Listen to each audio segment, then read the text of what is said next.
Yes. Now we've been joined by Adrien Sauvage. Now he seems to be a very complex mix of talents. Yes. Let's find out about him. I'm not surprised he's an Adrien. Hello. Yeah, Okay. Good morning. How are you? Yeah, thank you for having me, friend, and David. Yeah. So tell us a little bit about yourself beyond what we don't know. Okay. Yeah. What don't you know? Okay. We don't know what we don't know. Yeah. So beyond fashion, who is Adrien?Ho is Adrien? I would have to probably start from, I would say that I started off as a fashion designer. Okay. But before I was a fashion designer, I actually was a basketball player. Okay. Yeah, so I played professional basketball for Great Britain for about 7 years. Really? Yeah. Wow. Professional basketball for the country. Yeah. Goodness. Played for the London Towers. Okay. And I was like, just put that 10,000 hours of like, you know, just put it into that work. And it was like really, it was like a real experience that I kind of learned that I've applied into every different asset of all my creation. Okay, now basketball players, they earn decent money. Why would you transition away from that? Because I always knew that it's like you're only as good as your last gig. And so like I had a couple of scholarships to go out to America, and then having obviously Ghanaian parents, you need to finish your studies, you know? And so it was like that vibe where I was like, okay, you know what? I'm gonna hang a little bit in London. We were traveling around the world, and so I was going to so many different places, and I was acquiring so much knowledge and wisdom and culture that like history started becoming really important to me. And then I decided to stay, and primarily I would say it was pillow talk that stopped me from playing basketball. Oh, I see. Okay, pillow talk. Wow. Okay. Who were you talking to?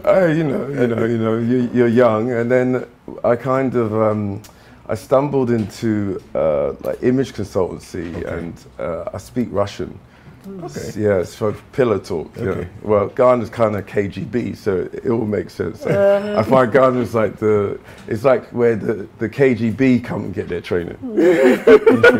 Interesting. But have you had any regrets though? Of what? Leaving basketball? No, because it's kind of come full circle where when I started making clothes, obviously I'm 6'5", so I started making clothes for like Dwayne Wade 10 years ago. Okay. Oh wow! Yeah, and you're still making clothes for him? Yeah, just making out everything you see in the drip, like him at the Met Gala. Wow. Yeah, we're making it rain inside. Nice. So your brand is A Sauvage. A Sauvage, Wow. yeah. So tell us a bit about that. When did it actually start? You know, and what does doing fashion mean to you? So, I mean, it started from just primarily understanding that, like, I was growing up in England, and all the designers that I'd seen, that they were all, like, old names, people that didn't have old legacies and stuff like that. And I wanted to kind of be in my height. I was like, okay, how can I make clothes that fit me, you know? So I would go down to the tailors, I would talk to them, I'd say, this, I want that cut. And I had already had that image consultancy background. And so when I went into it, it was like bridging the gap between classic and fashion. And so I started off with my first collection, and it was called This Is Not a Suit. And people were like, editors and all that, they were like, what do you mean it's not a suit? And I was like, this is not a suit, it's a lifestyle. You know, and so then like, it was like me primarily like dressing like captains of industry, natives, unsung heroes, people that didn't normally wear suits. And so we were thinking out of the box. And so I had time where I went over to LA, I shot all the inhabitants of Venice Beach, and they featured in my first collection.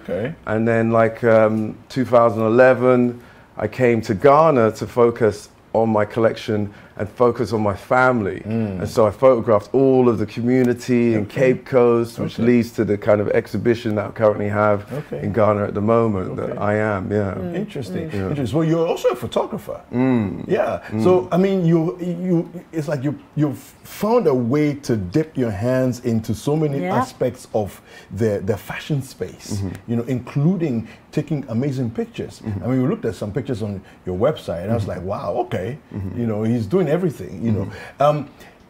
What haven't you yet done that you're looking forward to doing? I mean, we can see some photos there of it from your website. Oh. Yeah. This is one of your galleries that we're looking at here. So, this was Cape Coast? This was, yeah, so some of these photographs, they were taken in Cape Coast around 2011. I had another trip where I came 2015. Okay. Actually, this photograph here, that's in my dad's home in Cape Coast, and it's kind of that traditional Ghanaian like setting. Everyone has that in their home, you know. And I just felt like looking over these photographs, 10 years. It was for me was to focus on the unsung heroes, the natives, the community, the people the fishermen, the boxers, like. And so I would come back every 2 or 3 years and I'd photograph. And yeah, that's the show that I have on at the moment now at the gallery. You know, so with photography and fashion, what is the connection and how? I feel like photography, fashion, it's storytelling, you know. And so for me to pick up the camera was just for me to be able to kind of create my own vessel. And having like a position in London, now living in Los Angeles, it's where stories are told, you know, and so bringing it back to the old school, you know.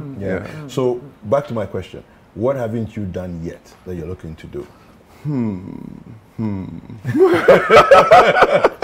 I mean, I'm a Gemini, man. So like I'm telling you, like I'm like I study, you know. Like all I know is that I know nothing, you know, and I wake up with that. With all of this, you still know nothing. Yeah, with my mindset, I wake up and I just like, you know, I just be. I love staying at zero, you know, and every day I take it as it comes. Yeah. Now, are you bringing a fashion to Ghana, or is he already?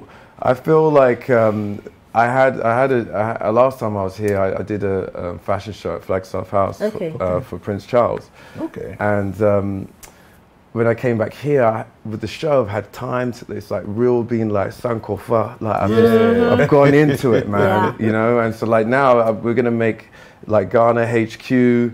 And we're going to be moving our operation over here and just kind of really focusing on taking it global. Considering also making clothes for women? I told you, I had a few pillow talk about that. You should really take that seriously.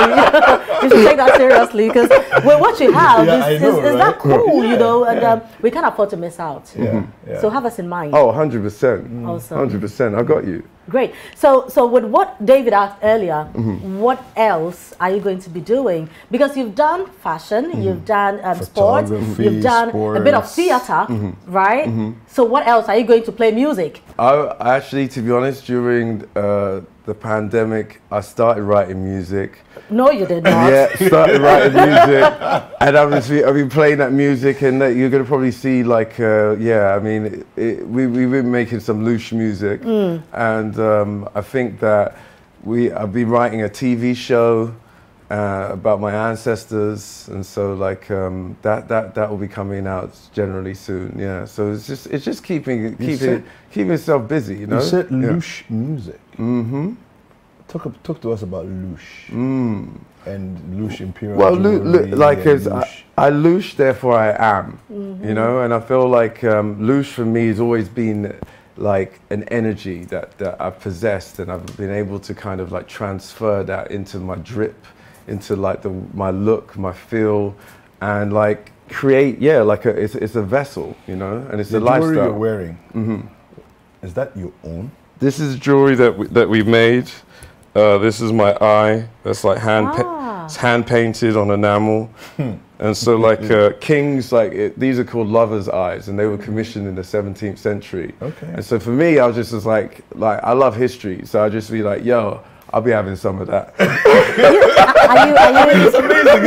Are you a father? I'll just make it. Yeah, I'm a father. I've got 2 children, 2 daughters actually, who are just amazing. You should be giving your children, your daughters a lot of pressure. Yeah. My girls have got the drip. Yeah, no doubt. Because if Daddy is doing this, you know, if Daddy is doing this, you know. So what is, I mean, how is the bond between you and your children like? Oh man, my daughters are like, my youngest daughter, Amelie Rose, she is, I know she's one of those ones that I'll be like, yo, what do you want to be? And she'll just come out the gate, she's just like, oh, a painter. And I'm like, oh, just out the gate. Yeah. Okay, cool, that's what you want to do. And she's a Taurus, and then my eldest is Coco Ophelia. She is a Virgo. So she wants to travel around the world, she wants to be a musician. And so yeah, it's kind of just, yeah, it's just raising the consciousness and just allowing people to be whatever they want to be, you know. Yeah. And your better half?